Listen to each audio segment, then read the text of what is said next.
અમદાવાદના વિવિધ વિસ્તારમાં મતદાન દરમિયાન બબાલ, ભાજપ કોંગ્રેસના કાર્યકર્તાઓ આમને સામને આવ્યા.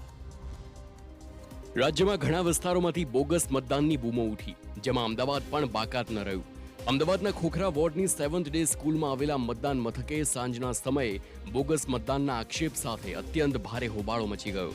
દ્રશ્યમાં જોઈ શકો છો કે બંને પક્ષના કાર્યકર્તાઓ મતદાન સમયે જ ભારે હોબાળો કરી રહ્યા છે, ઉગ્ર બોલાચાલી કરી રહ્યા છે.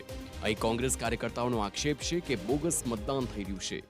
જલાબેન કરીને છે, એ અત્યારે મતદાન કરવા આવ્યા.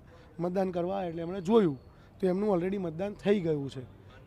જે એમનો ઇપિક આઈડી નંબર હતો એ ઇપિક આઈડીથી મતદાન નથી થયું, પણ અન્ય ઇપિક આઈડીથી થયું છે. પણ એમણે તપાસ કરી તો 2 જલાબેનના નામ છે, એટલે એમની ભૂલ થઈ છે એવું એમનું કહેવું છે. બબાલ બાદ અહીં 7th ડે સ્કૂલમાં 15 થી 20 મિનિટ સુધી મતદાન અટક્યું હતું. જોકે પોલીસની દરમિયાનગીરી બાદ મામલો થાળે પડ્યો. આ મામલે ભાજપનો દાવો છે કે કોઈ બોગસ મતદાન થયું નથી. ચૂંટણીમાં બોગસ મતદાન કઈ રીતે થાય, સીસીટીવી કેમેરા છે, ચેક કરી શકાય એમ છે. તો આ બાજુ અમદાવાદના સરખેજની ડાયમંડ સ્કૂલમાં વોર્ડ બૂથ નંબર 69, 70, 71, 72માં મતદાન દરમિયાન હોબાળો થયો, જેમાં ભાજપ અને કોંગ્રેસના કાર્યકરો આમને સામને આવ્યા. બબાલમાં કોંગ્રેસના ટેબલ પર ભારે તોડફોડ થયાનો આરોપ કોંગ્રેસે લગાવ્યો છે. કોંગ્રેસનો આરોપ છે કે ભાજપના કાર્યકરો ધમકી આપી રહ્યા છે.